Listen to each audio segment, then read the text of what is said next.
আমরা নবী করিম সাল্লাল্লাহু আলাইহি ওয়াসাল্লামের জীবনের শেষের প্রান্তে চলে এসেছি। একদম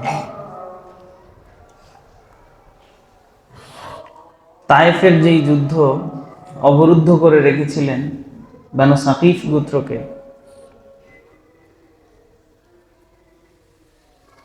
সেখানে আল্লাহর রসুলের কাছে তারা আবেদন জানালো, ইয়া রাসূলুল্লাহ, আমাদের গাছগুলো কাটবেন না।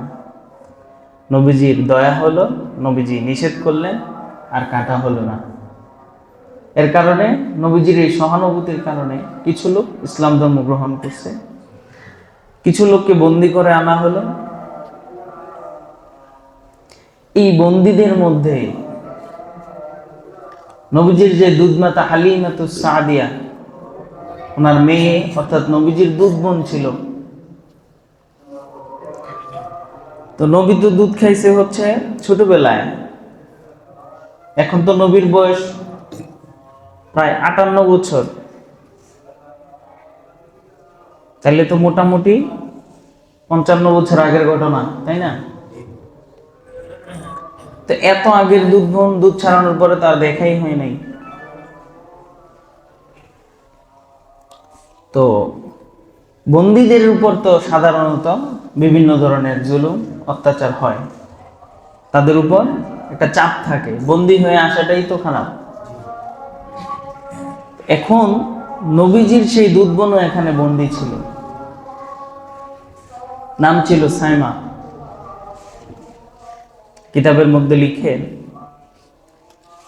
সে বলল, তোমরা যে আমার এইভাবে ধরে রাখছো, আটকায় রাখছো, তোমাদের যে নেতা মুহাম্মদ, আমি হচ্ছি তার দুধ বোন। বললেই কি হলো, এমন তো যে কেউ বইলা পার পায়ে যেতে পারে।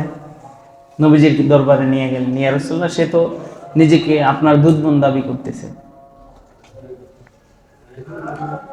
নবী করিম সাল্লাল্লাহু আলাইহি ওয়াসাল্লামের কাছে নিয়ে যাওয়া হলো। নবী জিজ্ঞেস করলেন, কি তোমার পরিচয়? সাইমা বললেন, ইয়া রাসূলুল্লাহ, আমি হচ্ছি আপনার দুধ বোন। নবী বললেন, দুধ বোন যে, এটার একটা প্রমাণ দাও। বললেই তো আর হবে না। সাইমা বললেন, ইয়া রাসূলুল্লাহ, ছোটবেলায় আমি একবার আপনাকে কোলে নিয়েছিলাম, আপনি আমার পিঠের মধ্যে আপনার কামড় বসিয়ে দিয়েছিলেন, সেই দাগ আমার পিঠে এখনো আছে, আপনি প্রয়োজনে দেখতে পারেন। ওই নারী পিঠ ঘুরিয়ে দেখালো, ইয়া রাসূলুল্লাহ, এখানে আপনার কামড়ের দাগ, আমি আপনার দুধ বোন, এটা হচ্ছে এর প্রমাণ। নবীজির মনে পড়ে গেল সেই ঘটনা। নবী বললেন, তুমি কি চাও? তুমি চাইলে এখানে আমাদের সাথে থাকতে পারো, আর নয়তো তুমি তোমার গোত্রের কাছে ফেরত যেতে পারো। সে বলল, আমি এখানে থাকতে চাই না, আমি চাই আমার গোত্রের কাছে চলে যেতে, আপনি যা দেওয়া আমাকে দিয়ে দেন। নবীজি থেকে অনেক অঢেল সম্পদ এবং বিভিন্ন উপহার সামগ্রী দিয়ে পাঠিয়ে দিলেন, এবং ইসলাম ধর্ম সাথে সাথে গ্রহণ করে ফেলেন। তো বন্দী হয়ে উপকার হয়েছে না? একটা হলো ইসলাম ধর্ম গ্রহণ করছে, দ্বিতীয়ত আবার বিভিন্ন উপহারও লাভ করছে নবীর কাছ থেকে। এগুলো নিয়ে তিনি ফিরে গেলেন। অষ্টম হিজরির এই গজওয়ায়ে তাবুকের পর, এই গজওয়ায়ে তায়েফের পর, সাহাবায়ে কেরামের একটি দল নবীজি সহ জিরানা নামক উপত্যকা থেকে উমরা পালনের উদ্দেশ্যে রওনা করলেন। উমরা করে নবী করিম সাল্লাল্লাহু আলাইহি ওয়াসাল্লাম আবার মদিনায় চলে আসলেন। নবী করিম সাল্লাল্লাহু আলাইহি ওয়াসাল্লাম যখন মদিনায় চলে আসলেন, বানু সাকিফ নামে একটা গোত্র ছিল। গোত্রের নাম কি? সাকিফ। বানু সাকিফ গোত্রদের মধ্য থেকে তাদের একজন নেতা ছিল উরওয়া ইবনে মাসউদ আস-সাকাফি রাদিয়াল্লাহু তাআলা আনহু। উরওয়া ইবনে মাসউদ আস-সাকাফি রাদিয়াল্লাহু তাআলা আনহু নবীর কাছে এসে ইসলাম ধর্ম গ্রহণ করলেন। নবীর কাছে যখন ইসলাম ধর্ম গ্রহণ করলেন, নবীর সাথে বিভিন্ন কথাবার্তা হওয়ার পর সে বলল, ইয়া রাসূলুল্লাহ, এবার আমি আমার গোত্রের কাছে গিয়ে ইসলামের দাওয়াত দিব।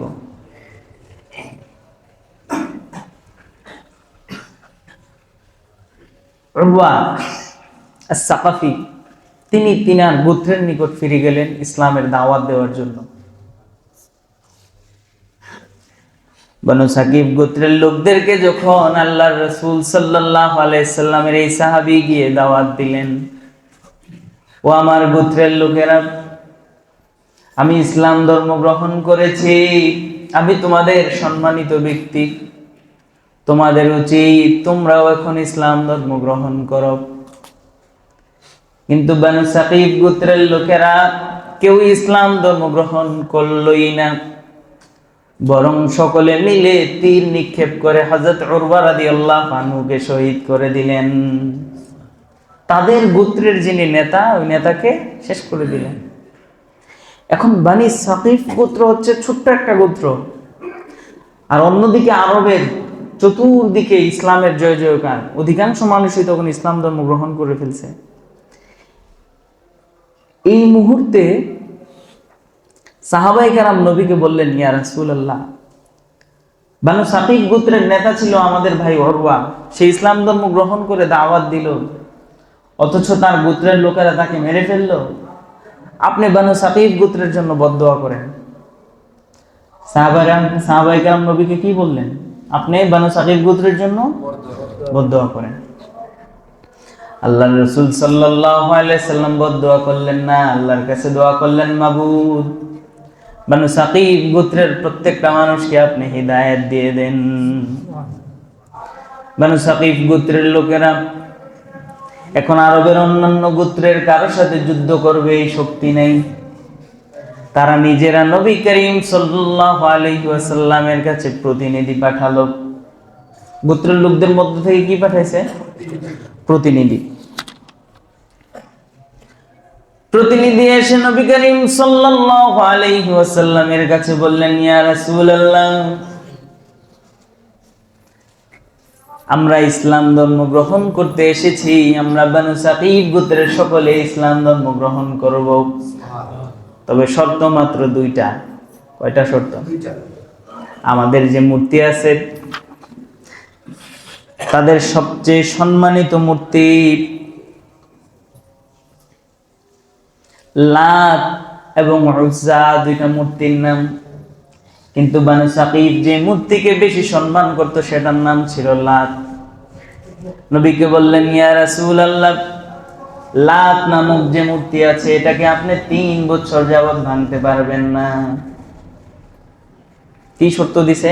3 বছর। আমরা ইসলাম ধর্ম গ্রহণ করছি, কিন্তু অতীতে যেহেতু এটার প্রতি একটা ভক্তি ছিল, 3 বছর এটা থাক। নবী বললেন, এটা কখনো হতে পারে না। তারা বললেন, ইয়া রাসূলুল্লাহ, তাহলে 2 বছর থাক। নবী বললেন, না, 2 বছরও থাকতে পারবে না। তারা বলল, তাহলে 1 বছর থাক। নবী বললেন, না, 1 বছরও থাকতে পারবে না। তারা বলল, ইয়া রাসূলুল্লাহ, তাহলে 1 মাস অন্তত থাকুক। আল্লাহর রাসূল বললেন, 1 মাসও তোমরা এটা রাখতে পারবে না।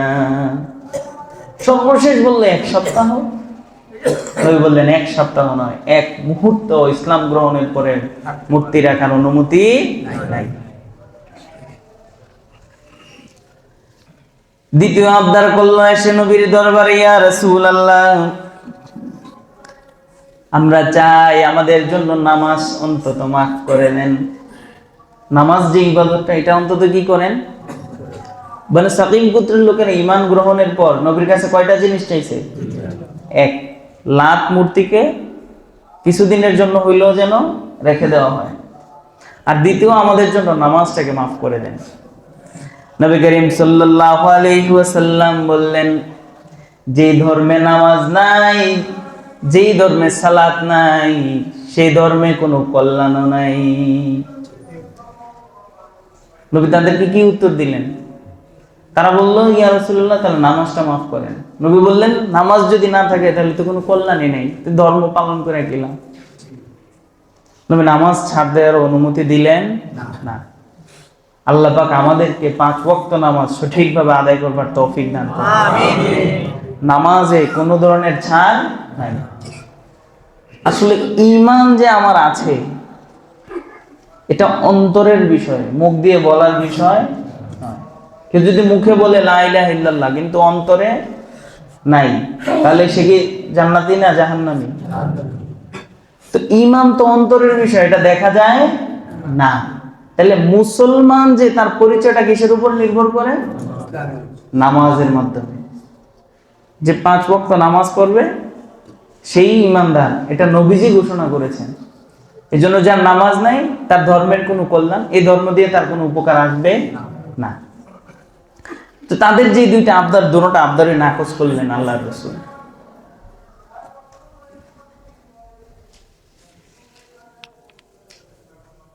এখন নবীজি মদিনায়, তারাও ইসলাম ধর্ম গ্রহণ করলো। আরবের মোটামুটি অধিকাংশ জায়গায় এখন ইসলাম ছড়ায় গেছে। আরবের আর কোনো অংশ এখন ইসলাম ব্যতীত বাকি নাই। কিছু কিছু মানুষ তারা এখনো ইসলাম গ্রহণ করে নাই, কিছু কিছু কয়েকজন মানুষ। এর ভিতরে ছিলেন কাব ইবনে জুহাইর রাদিয়াল্লাহু তাআলা আনহু।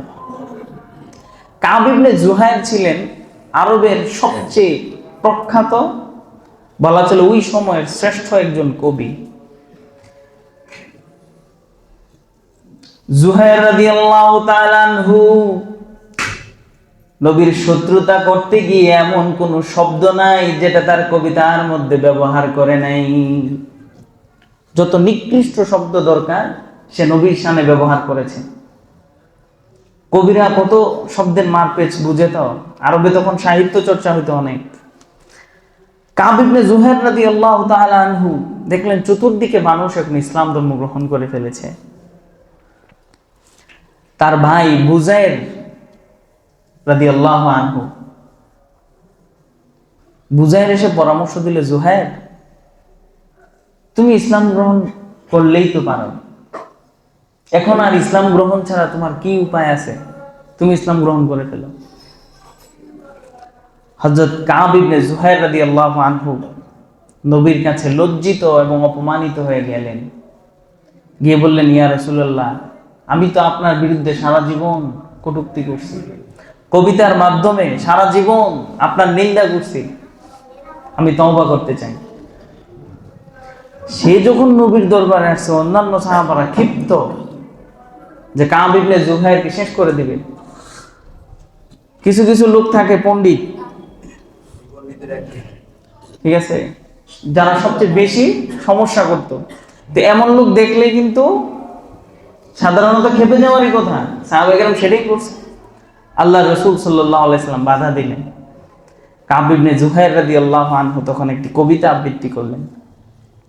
ইন্নার রাসূলা লানূরুন ইস্তাযাউ বিহি মুহান্নাদুন মিন সুয়ুফিল্লাহি মাসলুল। নিশ্চয়ই মুহাম্মাদুর রাসূলুল্লাহ এমন একটি আলো যার দ্বারা পুরো দুনিয়াকে আল্লাহ আলোকিত করে দিয়েছেন। যে ভালো, যে খারাপ, যে লোকটা বুদ্ধিমান সে যদি খারাপ করে সবচেয়ে কঠিনভাবে খারাপ করতে পারে, আবার যদি ভালো করে উত্তমভাবেই ভালো করতে পারে। এখন নবীর প্রশংসায় শের আবৃত্তি করা শুরু করছে।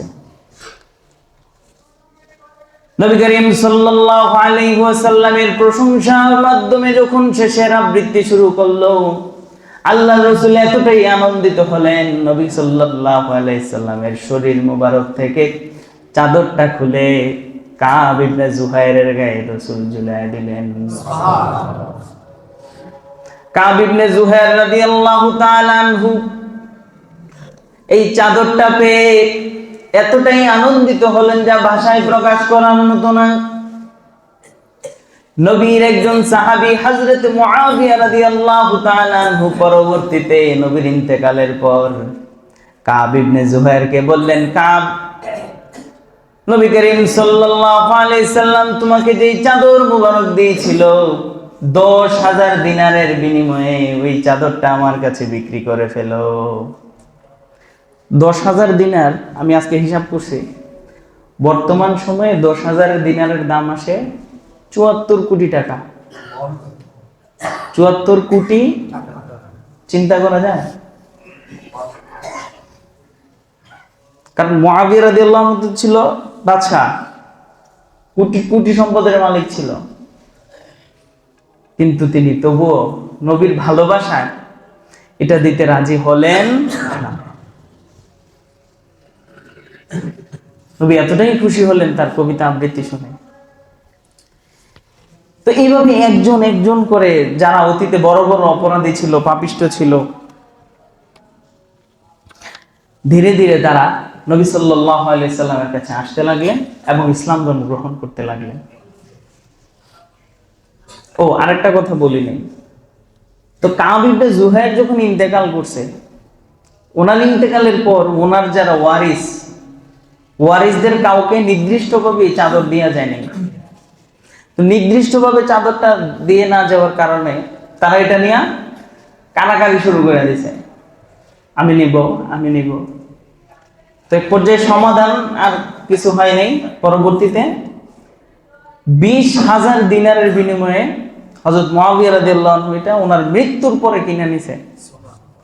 তো 20,000 দিনারের দাম আসে প্রায় 150 কোটি টাকা। কল্পনা করা যায় ব্যাপারটা? তারপরে নবম হিজরি শুরু হলো। নবম হিজরিতে আল্লাহ রাসূল সাল্লাল্লাহু আলাইহি ওয়াসাল্লাম, আরবের মানুষরা তখনকার সময়ে পুরো বিশ্বের সবচেয়ে শক্তিশালী দল ছিল রোমকরা, রোম সাম্রাজ্য। রোম সাম্রাজ্যের বিপরীতে আরো বড় শক্তিশালী ছিল ইরানীরা, পারস্য সাম্রাজ্য যাদেরকে বলা হইতো পারস্য। পারস্যদের সাথে রোমকরা যুদ্ধ করে রোমরা বিজয় হয়ে গেছে, পারস্যের মতো একটা বিশাল ক্ষমতাধরকে নাস্তেনাবুদ করে দিছে। তো ওদিক থেকে রোমকরা বারবার মুসলমানদের উপর আক্রমণ করবে এরকম একটা সংবাদ শুধুই আসতেছিল। সবার ভিতরে এমন একটা ভয় যে রোমকরা কখন জানে আক্রমণ করে। আল্লাহ রাসূল সাল্লাল্লাহু আলাইহি ওয়াসাল্লাম এক যুগান্তকারী সিদ্ধান্ত নিলেন যে এখন আর পরাশক্তি হিসাবে বাকি আছে রোমরা, তাদের বিরুদ্ধে একটি অভিযান পরিচালনা করা দরকার। নবীর কাছে বিভিন্ন মাধ্যমে সংবাদ আসতেছে যে তারা কবে যেন আক্রমণ করে। তাবুক যুদ্ধের শুরুর দিকে, যে সময়টাতে শুরু হওয়ার কথা, তখন আরবে এতটাই গরম ছিল, মানে আরবের যারা গেছেন তারা আরবের গ্রীষ্মকালীন সময়ে গরম কি পরিমাণ পরে আপনারা বুঝেন। তো তখনকার সময়তে ব্যবস্থা এত উন্নত ছিল না, রোদ আরো বেশি পড়তো। এই গ্রীষ্মকালীন সময়ে যুদ্ধ করবে, যুদ্ধের খরচ এবং যেই দলের বিরুদ্ধে যুদ্ধ করবে এই দল অনেক বিশাল, মহাশক্তিশালী দল।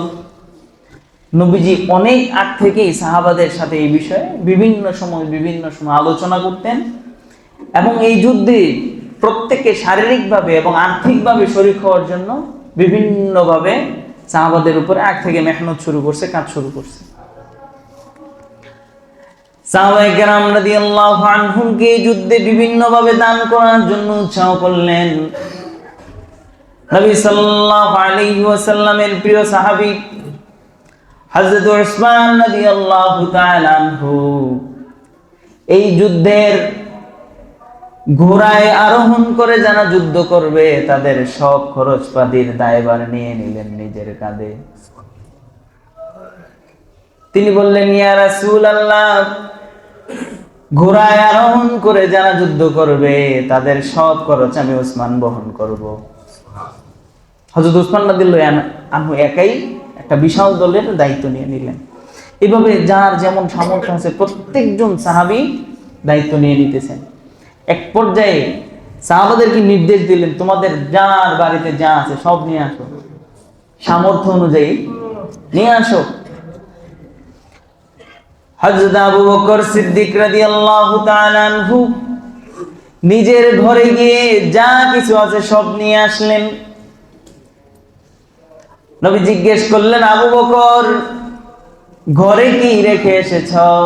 হযরত আবু বকর বললেন, ইয়া রাসূলুল্লাহ, আমার ঘরে আমি আল্লাহ এবং আল্লাহর রাসূলকে রেখে এসেছি, ঘরে কিচ্ছু নাই। হযরত ওমর রাদিয়াল্লাহু আনহু ঘরের সব সম্পদগুলোকে দুই ভাগ করে অর্ধেক নিয়ে আসলেন, যে যার মতো করে সবাই। আচ্ছা, হযরত আবু বকর ওনার ঘর থেকে যে অর্ধেক আনছে, এগুলো কিন্তু হযরত ওমরের, আবু বকর রাদিয়াল্লাহু আনহুর তুলনায় হযরত ওমর যে অর্ধেক নিয়ে আসলেন অনেক গুণ বেশি ছিল। আমি বুঝাইতে পারতেছি? তখন আল্লাহ রাসূল বলেছিলেন, আল গিনা গিনান নাফস, ধনাত্ম হচ্ছে মনের, অন্তরের দিক থেকে ধনী হওয়া চাই। একটা লোকের কাছে 1 লক্ষ টাকা আছে, আরেকজনের কাছে 10 টাকা আছে। যার 1 লক্ষ আছে সে যদি 50,000 দান করে, আর যার 10 টাকা আছে সে যদি 10 টাকাই দান করে, 10 টাকার তুলনায় 50 লাখ বেশি না কম? 10 টাকার তুলনায় 50 লাখ অনেক বেশি, কিন্তু তার পুরা সম্পত্তির কিন্তু অর্ধেক। আর যে 10 টাকা পুরোটাই দিয়ে দিছে, এই জন্য ধনী কি যার 10 লাখ ছিল সে, না যার 10 টাকা আছে সে? এটারে বলে মনের ধনী।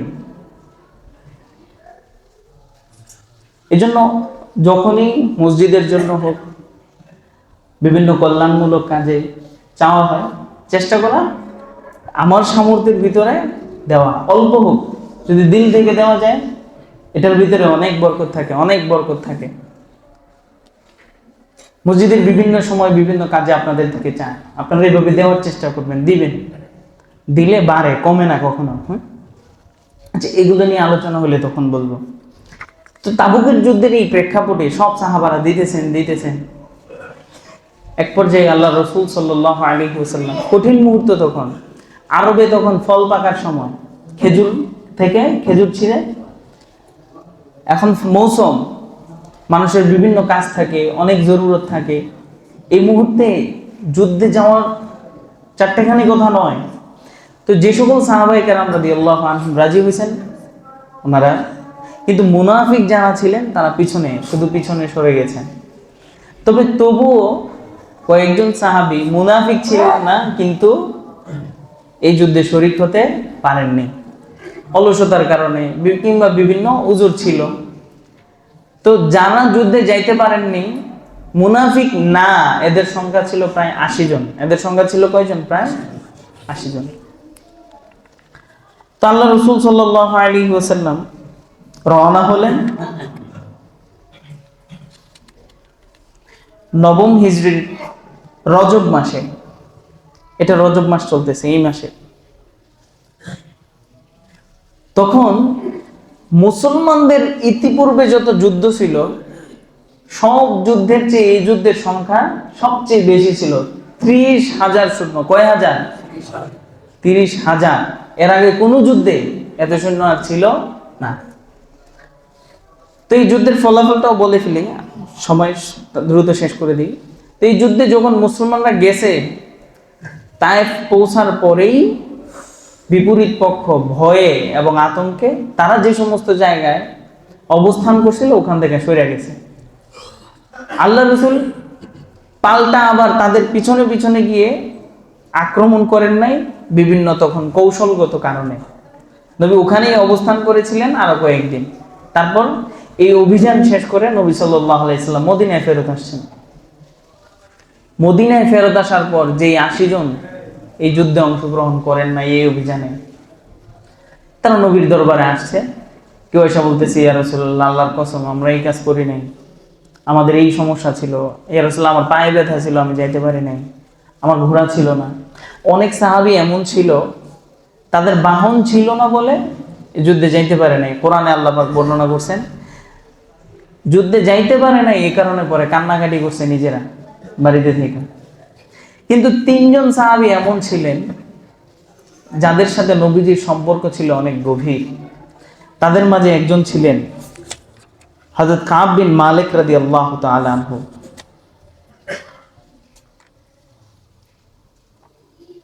হযরত কাব বিন মালিক রাদিয়াল্লাহু আনহু। আচ্ছা, এই যুদ্ধে শুধু একজন সাহাবী ইন্তেকাল করছে। এই যুদ্ধে কয়জন ইন্তেকাল করছে? একজন। অভিযানের সময় খুব একজন সাহাবী মাত্র কি করছে? শহীদ হয়েছে।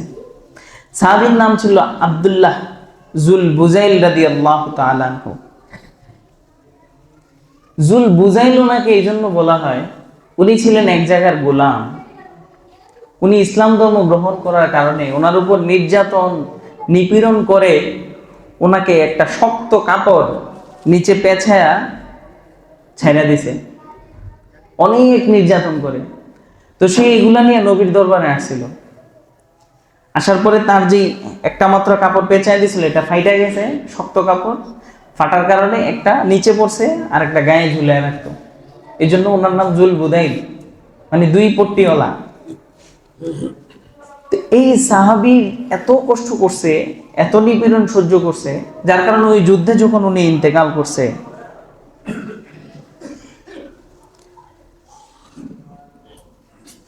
হযরত আবু বকর এবং হযরত ওমর রাদিয়াল্লাহু আনহুকে নবী নির্দেশ দিলেন, তোমরা তার কাফন পরাও। রাত্রে সাহাবায়ে কেরামদেরকে নিয়ে নবী নিজে ওনার জানাজা দিয়েছে। জানাজা দেওয়ার পর নবী সাল্লাল্লাহু আলাইহি সাল্লাম সাহাবাদেরকে নিয়ে কবরে গেছে।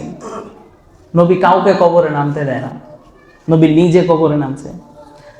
কোন সাহাবীকে লাশ ধরতে দেয় না। আবু বকর এবং ওমরকে বলছে, আজল দুই সাহাবী, বড় সাহাবী, তোমরা দুইজন লাশ ধরো, লাশ ধরে আমার হাতে দাও। নবী নিজে লাশটা হাতে নিয়ে কবরে রাখলেন।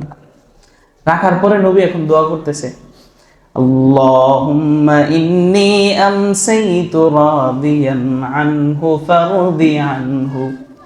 আল্লাহ, আমি আমার এই সাহাবীর উপর নিজে সন্তুষ্ট, আমি এর উপর সন্তুষ্ট হয়ে আমি নিজেকে জমিনে শোয়াইলাম, আপনি আপনার এই সাহাবীর উপর সন্তুষ্ট হয়ে যান। হযরত আব্দুল্লাহ ইবনে মাসউদ রাদিয়াল্লাহু আনহু বলেন, উপস্থিত যত সাহাবা ছিল সবাই আফসোস করা শুরু করছে, যদি বুদাইলের জায়গা আমি হইতাম সবচেয়ে বেশি ভালো হইতো। এই সাহাবীর জায়গায় যদি আমি হইতাম, বড় বড় সাহাবীরা আবু বকর, ওমর, উসমান, ওনারা আফসোস করতেছে, ইস ওনার জায়গায় আমি হইতাম, ইস ওনার জায়গায় আমি হইতাম। কি সৌভাগ্য হয়েছে ওনার। তো ইসলামের জন্য যেমন কষ্ট করছে, রাসূলের ভালোবাসাও তেমন উনি পেয়ে গেছে। তো কাব ইবনে মালিক রাদিয়াল্লাহু আনহুর ঘটনা অনেক বিস্তৃত, হাদিসে এই ব্যাপারটা অনেক দীর্ঘ পৃষ্ঠা জুড়ে আলোচনা করছে। এজন্য আমি সংক্ষেপে দুই একটা কথা বলি। কাব বিন মালিকের সাথে পরে আল্লাহ রাসূল 50 দিন পর্যন্ত ওনার সাথে সকলের কথাবার্তা বলা বন্ধ করে দিয়েছে। এই তিনজন কারোর সাথে কথা নাই, কোনো মুমিন ওনাদের সাথে কথা বলতেন না। মাঝখানে অনেক ঘটনা ঘটছে ওনাদের সাথে, বয়কটের আন্দোলন, এই তিনজনের সাথে কেউ কথা বলতেন না। উনি অপেক্ষায় থাকতেন, আহারে কখন জানি আল্লাহর পক্ষ থেকে ক্ষমার ঘোষণা আসে। কারোর সাথে কাউকে সালাম দিলে কেউ সালামের উত্তর নিত না। নবীজি, উনি নবীকে সালাম দিত, অপেক্ষায় থাকতাম আমি, নবী যদি ছোট নাইরে একটা জবাব দিত। এক পর্যায়ে এই রোম সম্রাটের পক্ষ থেকে তার কাছে চিঠি আসছে যে তুমি আমাদের দলে চলে আসো, এখানে আর থাইকো না। তবু উনি সবকিছু প্রত্যাখ্যান করছে। করার কারণে আল্লাহ পাক খুশি হয়ে কোরআনে আয়াত নাজিল করছে যে কাব ইবনে মালিককে আমি মাফ করে দিলাম। এই তিনজন সাহাবীকে আল্লাহ মাফ করে দিয়েছেন। যেই সংবাদটা এসে ওনারা শোনাইছে, ওনার তখন তাৎক্ষণিক যা ছিল সব দান করে দিয়েছে খুশিতে। সাহাবায়ে কেরাম কোন অন্যায় করলে ক্ষমা পাওয়ার তীব্র আকাঙ্ক্ষায় থাকতেন। নবীর জীবনে যুদ্ধ বিগ্রহ এই 8ম হিজরি 9ম হিজরি পর্যন্তই ছিল। এরপরে নবী নিজে আর কোনো যুদ্ধে অংশগ্রহণ করেন নাই। নবীজির যুদ্ধগুলোর হিসাব হচ্ছে সব মিলিয়ে 27টি যুদ্ধে নবী সরাসরি অংশগ্রহণ করছে। আর ছোট করে বড় মিলিয়ে যে সকল যুদ্ধে নবী অংশগ্রহণ করেন না, এই অভিযান এমন প্রায় 60টা অভিযান নবীজি পরিচালনা করছে। তো নিজে সেখানে সশরীরে অংশগ্রহণ করেন নাই, নবী নিজে পাঠাইছে। আর 27টাতে নবী নিজে অংশগ্রহণ করছে। এবার একটা কথা বলার জন্য খুব দ্রুত শেষ করে দিছি। কথাটা হচ্ছে, আপনাদেরকে কিছু তথ্য দিই। শুনলে আপনারা অবাক হবেন। এগুলো অন্যান্য সিরাতের কিতাবে, আধুনিক যুগে যে সিরাতগুলো লেখা হয়েছে এখানে সব হিসাব করা আছে। এই যে নবী 10 বছর যুদ্ধ করলেন মদিনাতে আসার পরে, এই 10 বছরে উভয় পক্ষের যাদের সাথে যুদ্ধ হয়েছে সব মিলে হতাহতের ঘটনা ঘটছে মাত্র 1018 জন। কতজন? 1018। আপনারা খেয়াল করেন কিন্তু ব্যাপারটা বুঝেন। নবী যুদ্ধ করছে কত বছর? 10 বছর। 10 বছরের যুদ্ধ করে ইসলামের আলো পুরা দুনিয়াতে ছড়াইছেন। হতাহতের ঘটনা ঘটছে মাত্র 1018। শুধু মুসলমানদের না কাফেরদের সহ? উভয় দলের যুদ্ধে সব মিলায়া হতাহতের সংখ্যা হচ্ছে 1018। এখন অনেকেরই এখন আধুনিক যুগে প্রশ্ন যে যুদ্ধের মাধ্যমে ইসলাম ছড়াইছে, যুদ্ধের মাধ্যমে যদি ইসলাম ছড়াইতো তাহলে 10 বছরে মাত্র উভয় পক্ষের 1018 জন, এত অল্প সংখ্যক। এখন আমরা নবীজি এত বড় একটা বিপ্লব সাধন করলেন পুরা দুনিয়াতে, এই বিষয়টাকে যদি আমরা ওজন করি প্রথম বিশ্বযুদ্ধ এবং দ্বিতীয় বিশ্বযুদ্ধের সাথে, তাইলে একটা আপনারা বুঝবেন যে নবীজি নির্দেশ দিলেন, যুদ্ধক্ষেত্রে মুসলমানদের যে নির্দেশ ছিল শত্রুপক্ষের বৃদ্ধদের উপর আক্রমণ করা যাবে না, শত্রুপক্ষের নারীদের উপর আক্রমণ করা যাবে না, শত্রুপক্ষের শিশু বাচ্চাদের উপর আক্রমণ করা যাবে না, যারা শত্রুপক্ষের ইবাদতগাহ ওই ধর্মের, আমাদের ধর্মে হুজুর আর কি, তো অন্য ধর্মের যেটা হয় হিন্দুদের পুরোহিত, গির্জার যে চার্চের দায়িত্বশীল যারা ধার্মিক তাদের উপর আক্রমণ করা নিষেধ ছিল। তারপর যারা যুদ্ধে বিপরীত পক্ষের মুসলমানদের বিরুদ্ধে যারা যুদ্ধে আসতো তারা মুসলমানদের উপর যারা আক্রমণ করতো না তাদের উপর আক্রমণ চালানো হইতো না। তারপর ঘর বাড়ি ধ্বংস করার কোনো বিধান ইসলামে নাই। এই যে বাড়িঘর ধসায় দেয় না আধুনিক অস্ত্রের মাধ্যমে, ইসলামে কিন্তু এটার বৈধতা নাই। তো এত এত যুদ্ধ নীতি ফলো করার পরে নবী এইভাবে কাজ করেন নাই, তো মাত্র উভয় পক্ষের মারা গেছে 1018 জন। প্রথম বিশ্বযুদ্ধ শুরু হয়েছে 1914-তে, শেষ হয়েছে 18-তে, প্রায় 4-5 বছর। এই 4-5 বছরে প্রথম বিশ্বযুদ্ধে হতাহতের সংখ্যা ছিল 64 লক্ষ। কত লক্ষ? নবী যুদ্ধ করছে কত বছর? হতাহতের সংখ্যা 1018। আর এখানে যুদ্ধ হয়েছে মাত্র 4 বছর, হতাহতের সংখ্যা 64 লাখ। চিন্তা করা যায়? আচ্ছা, তো প্রথম বিশ্বযুদ্ধে কি বিশ্বের কোনো শান্তি প্রতিষ্ঠা হয়েছে? পৃথিবীর জন্য কোনো কল্যাণ বয়ে আনছে? আনে নাই। এবার দ্বিতীয় বিশ্বযুদ্ধ শুরু হয়েছে 1939-এ, শেষ হয়েছে 45-এ, প্রায় এখানে 6 বছরের মতো যুদ্ধ হয়েছে। হতাহতের সংখ্যা হয়েছে 3.5 কোটি থেকে 6 কোটি, প্রায় 3.5 কোটি থেকে কত কোটি? সম্ভাব্য হিসাব কোটি, এখানে কোটি চলে আসছে। পৃথিবীতে কোনো কল্যাণ বয়ে আনছে? তেমন কোনো পরিবর্তন ঘটছে দুনিয়ায়? এবার বুঝেন যে ইসলাম কতটুকু মানুষকে আদর্শ শিখাইছে, মানুষের মাঝে কল্যাণ ছড়াইছে, ভালোবাসা ছড়াইছে, মূলত এইসব যুদ্ধের মাধ্যমে কোনোভাবেই ইসলাম। নাইলে ভারতে মুসলমানরা শাসন করছে প্রায় 700 বছর। কত বছর? যদি মুসলমানরা শক্তিবল প্রয়োগ করে কারণে মুসলমান বানানোর চিন্তা ফিকিরও করতো তাহলে 700 বছরে ভারতে হিন্দু থাকার কথা ছিল না। আমি কি বিষয়টা বুঝাইতে পারছি? এই জন্য যুদ্ধ বিগ্রহের আলোচনা শুনে মনে করে মুসলমানরা শুধু হয়তো যুদ্ধই করছে। আসলে যুদ্ধ অনেক নীতি মুসলমানরা ফলো করে তারপর যুদ্ধ করছে। কখনো আগে আক্রমণ করতো না, শুধু দিনের বার্তা পৌঁছাইতো। আমি নবী করিম সাল্লাল্লাহু আলাইহি সাল্লামের জীবনী থেকে আপনাদেরকে যে মেসেজগুলো দেওয়ার, এটা দেওয়ার চেষ্টা করলাম যে এখান থেকে কি শিক্ষা পাইলাম আমরা। আদর্শ নবী মানুষকে আখলাকের গুণে, চরিত্রের গুণে, ভালোবাসার গুণে, উদারতার গুণে মানুষকে কাছে টানতেন।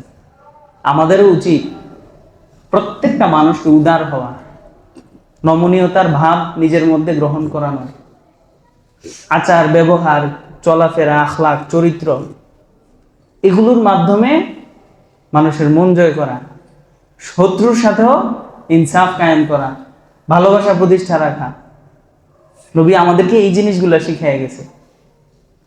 আল্লাহ রসুলের জীবনী থেকে আল্লাহ পাক আমাদের প্রত্যেককে এই আদর্শগুলো গ্রহণ করার তৌফিক দান করেন। আমিন। ওয়া আখিরু দাওয়ানা আলহামদুলিল্লাহি রাব্বিল আলামিন। যারা সুন্নাত পড়ি না আমরা সুন্নাত